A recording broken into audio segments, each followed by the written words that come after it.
Good afternoon, class. In yesterday we just studied human digestion system, digestive system. उसमें हमने पढ़ लिया था कि बगल कैविटी में कैसे हमारा क्या कहते हैं फूड क्या होता है, च्यूइंग करते हैं टीथ के थ्रू, कैसे वहाँ पे सलाइवा उस पर एक्ट करती है, ठीक है। और उसमें क्या करती है, वहाँ पे स्टार्च को कन्वर्ट करती है किसमें, माल्टोज में। यहाँ पे स्टार्च कन्वर्ट होता है आपका किसमें, माल्टोज में, ठीक है। उसके बाद क्या है, हमारा फूड ईसोफेगस में जाता है, हमारे फूड पाइप में जाता है, फूड पाइप से ऊपर स्टमक में जाता है। मैं स्टमक में भी पढ़ा था, क्या पढ़ा था कि स्टमक में सबसे पहले HCl रिलीज होता है, वो फूड को क्या करता है, वो फूड को एसिडिक करता है, क्योंकि यहाँ पे जो फूड था that is our present in the alkaline medium, क्योंकि जो हमारी सलाइवा होती है उसकी pH क्या होती है, अप्रॉक्स 7.2 to 7.4 pH होती है, यानी कि दैट इज स्लाइटली बेसिक, ठीक है। तो हमारा स्टमक में जो हमारा एंजाइम प्रेजेंट होता है वो कौन सा एंजाइम होता है, पैप्सिन। कौन सा एंजाइम होता है, पैप्सिन एंजाइम यहाँ प्रेजेंट होता है, that is only activate when the medium is acidic. तो इसके एक्टिवेशन के लिए स्टमक में सबसे पहले HCl निकलता है, वो फूड के साथ मिक्स करके क्या करता है, फूड को एसिडिक बनाता है, प्लस जो फूड के साथ जर्म्स आते हैं उनको वहां वो किल करता है। उसके बाद हमारा फूड कहाँ जाता है, it is just going to the small intestine, वो हमारा स्मॉल इंटेस्टाइन में जाता है। अब जो फूड आ रहा है, यहाँ पे जो फूड था एल्कलाइन था, एल्कलाइन मीडियम में प्रेजेंट था, फिर वो स्टमक में गया तो वहां को कन्वर्ट किसमें हो गया, एसिडिक मीडियम में। तो किसमें कन्वर्ट हो गया, यहाँ पे एसिडिक में। फिर अब क्या आता है, जो स्मॉल इंटेस्टाइन में हमारे एंजाइम्स निकल रहे हैं, स्मॉल इंटेस्टाइन में जो हमारी पैंक्रियाटिक एंजाइम्स हैं, कौन से हमारे पैंक्रियाटिक एंजाइम, जो हमारे पैंक्रियाटिक एंजाइम्स हैं वो सिर्फ तभी एक्टिवेट होते हैं जबकि मीडियम कैसा हो, एल्कलाइन, जबकि मीडियम कैसा हो, एल्कलाइन। तो अब क्या है, जैसे यहाँ एल्कलाइन एसिडिक में चेंज हुआ था, अब यहाँ पे एसिडिक किसमें चेंज हुआ, एल्कलाइन में। वो किसके थ्रू चेंज होता है, with the help of the bile juice, जो कहाँ से सिक्रीट होता है, लीवर से, ठीक है। तो ये बाइल जूस का यहाँ पे दो काम होते हैं। पहला काम तो होता है कि just make the food alkaline, it just provide alkaline medium to the food, food को वो एल्कलाइन मीडियम में कन्वर्ट करता है। साथ साथ वो किस पे एक्ट करता है, फैट पे, किस पे एक्ट करता है, फैट पे। एक्चुअल में जो फैट होता है it is present in the very sorry it is present in very large molecule, बहुत ज्यादा लार्ज बायो मॉलिक्यूल्स होते हैं, बहुत बड़े बड़े इसके क्या कहते हैं मॉलिक्यूल्स होते हैं। तो ये क्या करता है, उनको डिवाइड करता है, उनको तोड़ता है और ये उनको तोड़ के कन्वर्ट करता है स्मॉलर ग्लोब्यूल्स में, उनको तोड़कर कन्वर्ट करता है स्मॉल ग्लोब्यूल्स में, ठीक है। तो यहाँ पे बाइल जूस के दो काम है, पहला तो क्या है कि ये एल्कलाइन करता है मीडियम को, दूसरा क्या है जो फैट है, फैट को ब्रेक करता है और तोड़ता है स्मॉल ग्लोब्यूल्स में। क्योंकि एक बहुत बड़ा हमारे पास मॉलिक्यूल है, उस पर रिएक्शन करना और उसके छोटे छोटे पार्ट पर रिएक्शन करना, तो ये आप सभी जानते हो कि छोटे छोटे पार्ट्स पर रिएक्शन करना इजी है एज कम्पेयर टू किसी बड़े मॉलिक्यूल पे। क्योंकि जब अगर हम किसी बड़े मॉलिक्यूल पे रिएक्ट करेंगे, रिएक्शन करवाएंगे एंजाइम की, तो क्या होगा, उसका कोई ना कोई पार्ट छूटेगा, किसी न किसी पार्ट का डाइजेशन रह जाएगा। तो इसलिए क्या करता है, सबसे पहले बाइल जूस फैट को छोटे छोटे स्मॉल ग्लोब्यूल्स में कन्वर्ट कर देता है, उसके बाद इस पे आके हमारे एंजाइम्स वर्क करते हैं, ठीक है। तो यहाँ पे क्या है, हमारा स्मॉल इंटेस्टाइन में, स्मॉल इंटेस्टाइन में हमारा कंप्लीट क्या होना होता है, डाइजेशन, यानी कि यहाँ पे कार्बोहाइड्रेट का, आपके फैट का, आपके कार्बोहाइड्रेट्स का, आपके फैट का और आपके प्रोटीन्स का, सबका डाइजेशन क्या हो जाता है, कंप्लीट। क्योंकि डाइजेशन कंप्लीट ही यहाँ पे होता है, जितनी भी चीजें वो होती हैं सबका डाइजेशन कहाँ कंप्लीट होता है, स्मॉल इंटेस्टाइन में। तो सबसे पहले जब स्मॉल इंटेस्टाइन में फूड आएगा तो उसमें सबसे पहले वहाँ क्या रिलीज होगा, बाइल जूस रिलीज होगा। बाइल जूस क्या करेगा, पहले उसके मीडियम को एल्कलाइन करेगा, साथ साथ वो क्या करेगा, फैट मॉलिक्यूल्स को रिएक्ट करेगा और उसके जो बड़े बड़े मॉलिक्यूल्स है, उसके बड़े बड़े जो ग्लोब्यूल्स मॉलिक्यूल है स्मॉल ग्लोब्यूल्स में चेंज कर देगा। उसके बाद देखते हैं उसके बाद क्या होता है। और एक चीज यहाँ डिस्कस करने से रह गई, एक क्वेश्चन है कि क्या जितने भी एनिमल्स हैं, ह्यूमन बींग्स हैं या फिर जितने भी लिविंग थिंग्स हैं, क्या सबकी इंटेस्टाइन सेम होती है, क्या सबकी स्मॉल इंटेस्टाइन का साइज सेम होता है? नो, ये क्वेश्चन आ सकता है, तो इसलिए मैं इसे अभी डिस्कस कर देती हूँ कि अब जब हम बात करते हैं जहाँ पे डाइजेशन बहुत हार्ड होता है, जिसमें कोई इस तरह के आपके हम बात कर सकते हैं एनिमल्स जो कि कुछ ऐसी चीज ले रहे हैं जिसका डाइजेशन हार्ड है, तो ऑब्वियसली उसमें जो स्मॉल इंटेस्टाइन है उसका साइज लार्ज होगा। जैसे अगर मैं बात करती हूँ काऊ की, ठीक है, जितने भी हमारे क्या कहते हैं प्लांट ईटिंग एनिमल्स है, वो सब क्या करते हैं, वो जो नॉर्मली ग्रास वगैरह खाते हैं, हम सब जानते हैं कि प्लांट में हमारी सेल वॉल प्रेजेंट होती है, that is made up of the cellulose. ठीक है। तो जब वो ग्रास वगैरह हम लोग ईट करते हैं, खाते हैं, तो जब वो सेलुलर माने स्मॉल इंटेस्टाइन में जाती है तो it just take the too much time to digestion. ठीक है, वो डाइजेस्ट होने के लिए बहुत ज्यादा टाइम लेती है। तो इसलिए जितने भी हमारे कैसे प्लांट ईटिंग एनिमल है या हेर्बीवोर्स अगर मैं बोलूं तो उनकी जो स्मॉल इंटेस्टाइन होती है वो लार्ज होती है। बट अगर मैं बात करूं फ्लैश ईटिंग एनिमल्स की, तो फ्लैश ईटिंग एनिमल्स में सिंपल वो क्या खाते हैं, सिंपल वो फ्लैश खाते हैं। तो इसलिए उनकी जो स्मॉल इंटेस्टाइन होती है एज कम्पेयर टू हेर्बीवोर्स वो कैसी होती है, वो साइज में स्मॉल होती है। ठीक है, तो नाउ लेट्स सी, अब हम डाइजेशन देख लेते हैं अपना। वेट,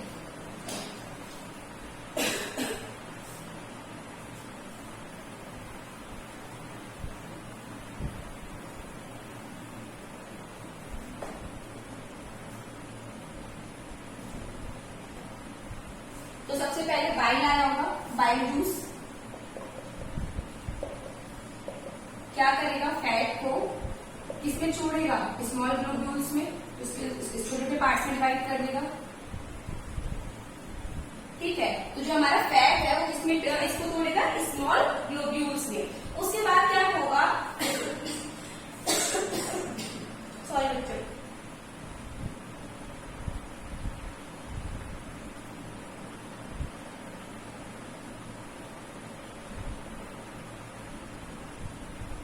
ठीक है, तो यहाँ से जो भी हमको बाइल जूस से जो हमें स्मॉल ग्लोब्यूल्स मिलेंगे हम इसको इमल्सिफाइड फैट भी बोल सकते हैं। इसको हम क्या बोल सकते हैं, इमल्सिफाइड फैट्स।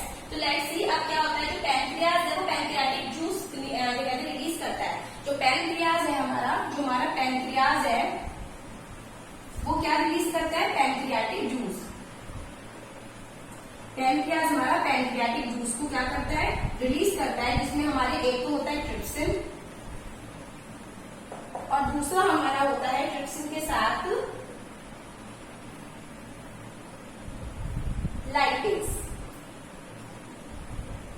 हमारे पास क्या होते हैं, दो पैनक्रियाटिक जूस होते हैं, एक तो होता है ट्रिप्सिन और दूसरा होता है लाइपेज। तो ट्रिप्सिन क्या करता है, ट्रिप्सिन हमारी हेल्प करता है in the digestion of the protein. तो ट्रिप्सिन जो है, ट्रिप्सिन क्या करता है, ट्रिप्सिन एंजाइम करता है किसका, डाइजेशन प्रोटीन का, डाइजेस्ट प्रोटीन।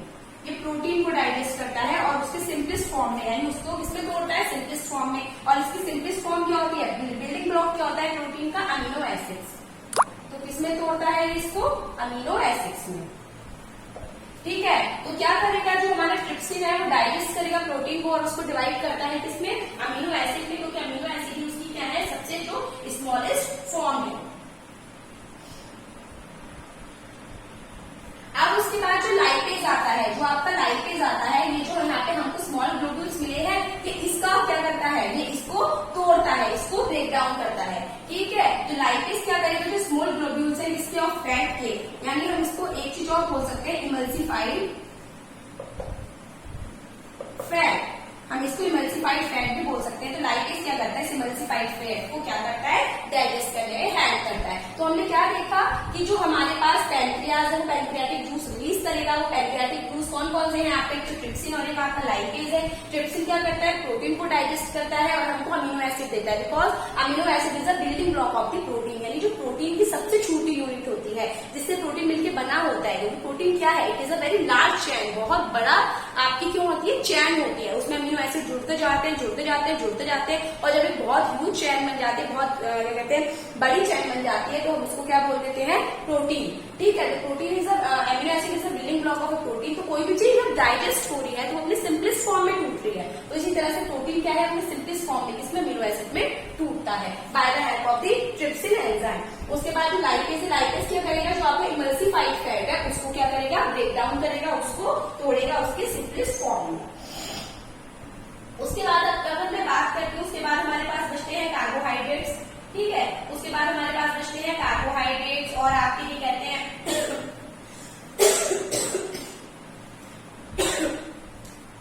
अब आपका जो कार्बोहाइड्रेट्स है, कार्बोहाइड्रेट्स किस में टूटेंगे, कार्बोहाइड्रेट्स आपके किस में टूटेंगे, कार्बोहाइड्रेट्स आपके सिंपल शुगर में टूटेंगे। तो आपकी जो नॉर्मल सिंपल शुगर होती है वो क्या होती है, ग्लूकोज। ठीक है, तो कार्बोहाइड्रेट ब्रेक डाउन होंगे ग्लूकोज में, और जो आपके यहाँ पे इमल्सिफाइड फैट थे ये आपके किसमें टूटते हैं, इमल्सिफाइड आपके जो फैट है वो टूटते हैं आपके फैटी एसिड एंड ग्लिसरॉल में। वो वो आपके टूटते हैं फैटी एसिड प्लस ग्लिसरॉल। तो मैं इसको एक बार थोड़ा सा अच्छे से डिफाइन करके समझा देती हूँ वन बाय वन सारी चीजें। थोड़ा वॉश वॉश हो गया।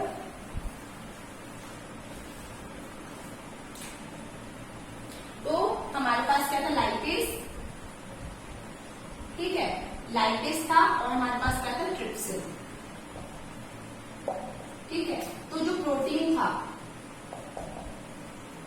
प्रोटीन को ट्रिप्सिन ने तोड़ा किसमें, अमीनो एसिड्स में, ठीक है। और जो हमारा लाइपेज है, लाइपेज ने क्या करा, लाइपेज ने इमल्सिफाइड फैट को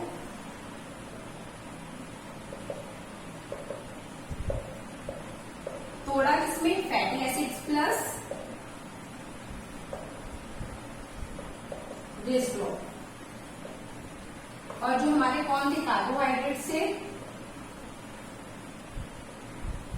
वो हमारे किसमें टूटे, सबसे सिंपलेस्ट फॉर्म होती है कार्बोहाइड्रेट्स की, क्या, ग्लूकोज। तो किसमें टूटेंगे, ग्लूकोज में, ठीक है। तो emulsified fat is break down the fatty acid in glycerol, protein is break down in the amino acid and carbohydrate break down in the glucose. तो इस तरह से यहाँ जाके क्या होता है, हमारा पूरा डाइजेशन कंप्लीट होता है। इसके बाद क्या होगा, जैसे स्मॉल इंटेस्टाइन में क्या होता है, कुछ वहां पे फिंगर लाइक प्रोजेक्शंस होते हैं, ठीक है। जो फिंगर लाइक प्रोजेक्शन होते हैं उन्हें हम बोलते हैं विली। यहाँ पे कुछ फिंगर लाइक प्रोजेक्शन होते हैं स्मॉल इंटेस्टाइन में। स्मॉल इंटेस्टाइन में कुछ फिंगर लाइक प्रोजेक्शंस निकले होते हैं, ठीक है। उन फिंगर लाइक प्रोजेक्शन को हमने क्या नाम दिया है, विलीज।